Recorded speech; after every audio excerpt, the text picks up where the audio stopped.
Vamos saber como anda então o mercado do boi, né, o boi gordo, com Juliana Pila, analista de mercado da Scott Consultoria. Muito boa tarde. Bem-vinda, Juliana. Boa tarde, Simone. Boa tarde a todos que nos assistem. É um prazer participar aqui com vocês. Prazer é todo nosso em tê-la aqui nessa semana, né? A gente sempre está com a participação de vocês, da consultoria. Agora, eu queria saber de você, a gente está nessas semanas, né, desde a quinta-feira passada, falando em relação à gripe aviária, né, nessas ações todas de combate para essa doença não avançar em outros estados, né, começou no Rio Grande do Sul, primeiro e único caso até o momento, né, o mapa ele investiga outras situações em granjas comerciais e também naquelas propriedades onde tem a subsistência, né, o animal vivo ali para subsistência.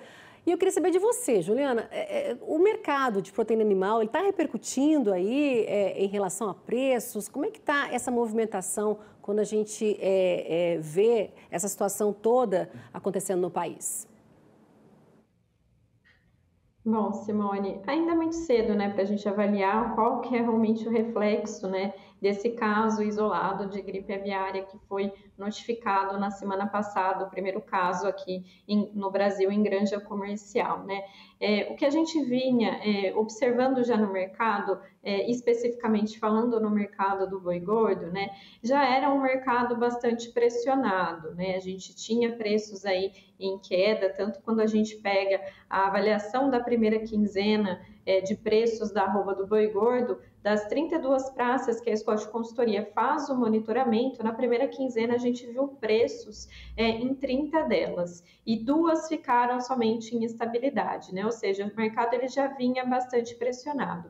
Nessa semana, né, a gente está no comecinho da semana ainda, hoje ainda é terça-feira, o mercado segue com essa tendência. Hoje, inclusive, na referência aqui em São Paulo, a gente teve um recuo na cotação da arroba do boi gordo, que está na faixa aí dos 306 até R$ 310 a arroba, isso considerando preços brutos e a prazo. O que a gente tem observado aí com os agentes que a gente acaba conversando, né, para fazer esse levantamento, é que existe, assim, uma certa especulação, né, de pressão um pouco mais de baixa em função justamente, né, as exportações de carne de frango aí tiveram, né, alguns embargos que aconteceram, então provavelmente, né, essa proteína que ia sair do país vai ficar aqui no mercado interno, e isso pode vir a pressionar os preços aí na cadeia do frango e, consequentemente, isso diminuir a competitividade da carne bovina.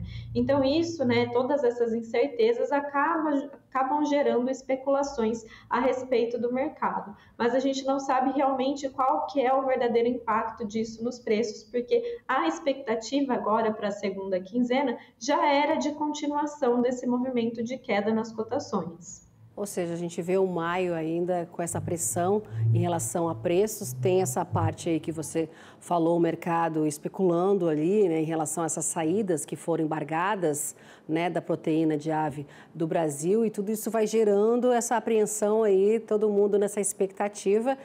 Mas, de fato, como vocês vem falando com a gente aqui desde a semana passada, o mercado segue pressionado, o escoamento lento, não é, Juliana, no nosso mercado interno, uma oferta confortável aí, né, essa oferta de animais terminados, vocês falaram com a gente na semana passada, né, que também acaba aumentando aí, né, por conta, a gente vê as pastagens aí em relação a essa situação, né, aumentando mais aí os animais confinados e frigoríficos segurando, não é, essa compra. O que a gente vê no mercado agora nesse momento, né, é mais ou menos isso que a gente acabou comentando, né, e você acabou complementando agora, né, com o avançar do outono, a gente tem visto aí, né, as chuvas vêm reduzindo e, consequentemente, a disponibilidade de pasto para os animais acaba diminuindo. Então, esse pecuarista, ele acaba tendo que ofertar aí esses animais para abate. O que a gente tem aqui na Scott Consultoria, quando a gente faz um estudo aí da precificação da arroba do boi gordo ao longo do ano, a gente percebe que nos últimos anos o preço da arroba em maio, na média de maio, é menor realmente do que abril, né? Então, isso vem colaborando para esse cenário de pressão de baixa. E junto a isso, né, como você mesmo colocou, a gente tem uma demanda interna que vem patinando, né? Na semana passada, a gente tinha uma expectativa de vendas de mercadorias no varejo um pouco mais ativa em função ali do Dia das Mães. Isso não foi confirmado, né? As vendas elas não foram conforme o mercado estava gerando aí expectativa, então isso acaba colaborando aí para essa pressão de baixa, um aumento na oferta, deixando aí as escalas de abate da indústria um pouco mais confortável e uma demanda, pensando aqui no mercado interno, que vem patinando. Então esse cenário todo já acaba gerando essa pressão nos preços, né? E junto a isso, né, conforme a gente comentou, esse caso de gripe aviária acaba deixando o mercado um pouco mais incerto e um pouco mais volátil. Juliana, eu queria saber de você, para a gente já ir encerrando aqui a tua análise, a escala de abate aí dos frigoríficos, né? Está em quanto mais ou menos? E também eu queria avançar um pouco já para o mês que vem, junho, tem um feriado aí de Corpus Christi chegando. Pode ajudar ou não, já que você falou aí em relação esse feriado Dia das Mães que não computou em muito, não deu essa acelerada, mas você acredita que o próximo, quem sabe, mude esse quadro?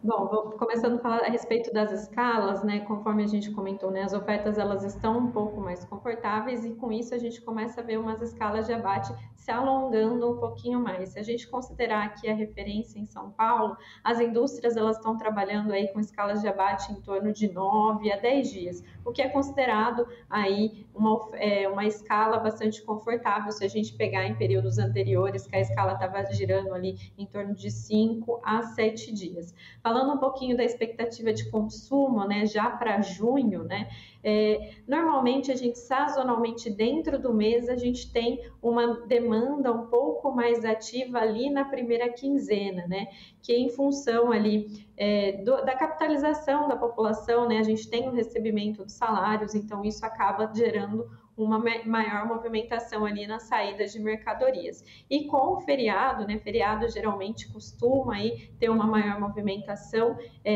nos mercados em função justamente, né, o pessoal fazer churrasco, então isso acaba movimentando um pouco mais o mercado. Então, pode ser que a gente venha assistir um mercado aí com relação à demanda interna um pouco mais ativa na primeira quinzena de junho. Então, essa nossa expectativa, isso pode vir dar uma certa firmeza ali para o mercado pontualmente. Tá certo, vamos acompanhar, não é? Juliana Pila, analista de mercado da Scott Consultoria. Mais uma vez, Juliana, muito obrigada pela tua análise aqui com a gente na semana, né? Nessa terça-feira. Muito obrigada e até a próxima. Eu é que agradeço, a equipe da Scott Consultoria está sempre à disposição e uma boa semana a todos. Obrigada, tchau, tchau.